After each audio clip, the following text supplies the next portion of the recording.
What is going on, guys? Welcome back to the channel. So y'all know today is going to be Wednesday, which means the new summit is now live here at Motorfest. With that, it is going to be the Coastal Adventures, giving us the Salem Legacy Smoke.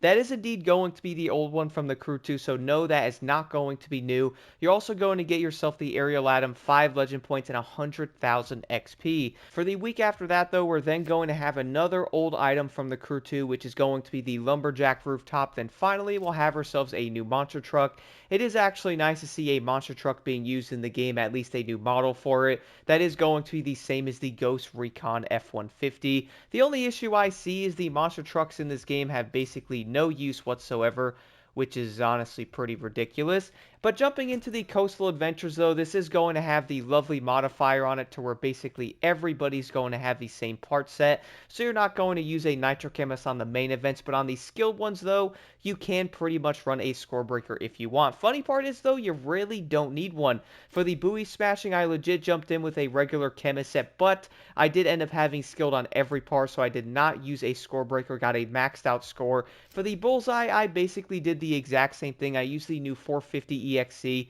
putting the new bike to use there, and this thing did great on that, got a maxed out score again, no score breaker set. For the final slalom here, I did end up using the Bronco, which you kind of have to because that's required. I got around 1,000 points less than a maxed out score, again, no score breaker set on that one. So yeah, the skills are going to be incredibly easy to do, and honestly, in ways, they are kind of brainless. Now, when it does come to the events, though, we are going to have 3 Rally Raid events and then 3 Powerboat races. Funny part is we really don't see Powerboats used that often, which also kind of hurts because there's not a lot of Powerboat races, so kind of makes it hard to have a Powerboat only summit if there's not a lot of races. The first one is going to be loaned. For this, you're going to have to use the WR1.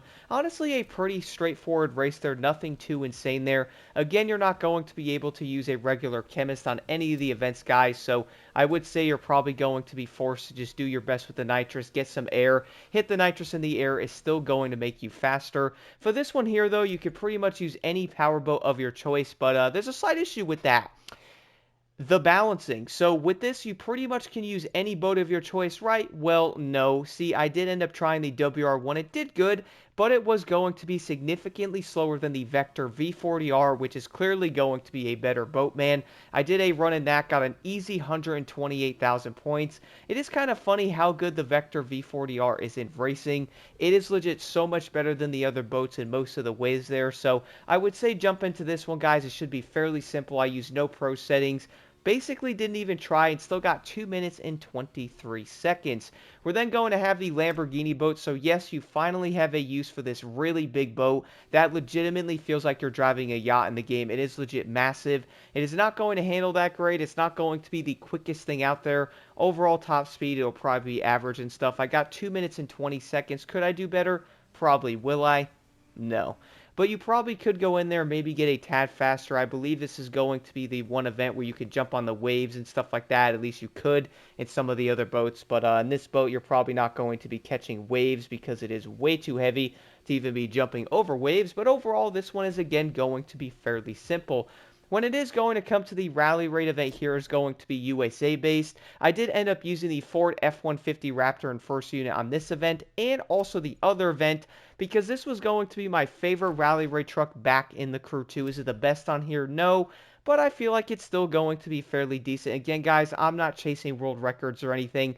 I am legit casually going through the summit, just messing around and stuff. The biggest thing I can say is probably picking a good Rally Raid vehicle is going to be your best bet. And the funny part is running something like the SVT Raptor from outer space is actually going to be a very good truck and is very capable in this one.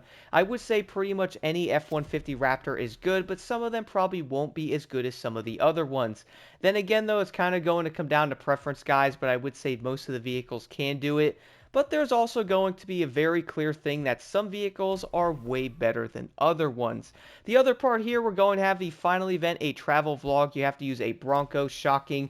I did end up using the Hawaii Scenic Tour. This race is again going to be very, I guess you could say, you've probably seen it before, right? I mean, we have seen most of the off-road events here. Overall, though, I would say the events are probably going to be fairly straightforward. A lot of the events here, a lot of players are going to be fairly familiar with, so nothing too insane really going going on there. If you do not have this week's thing, though, at least you can go after the Salem Legacy Smoke if you don't have it. Then again, though, I am going to say a lot of players probably have these items already. It does kind of suck because I really wish they'd have newer items in the summit. I don't know why they're still reusing old stuff. Then again, though, they probably don't have much of anything new to put in there. For me, though, I did end up getting this summit done in around 45 minutes, which I would say is fairly quick, basically casually going through it. Now, besides all of that, though, if you guys have any questions, do let me know in the comments below. I gotta admit, I'm most likely going to take my own coastal adventure and head out of Hawaii, and most likely go back over to Mexico.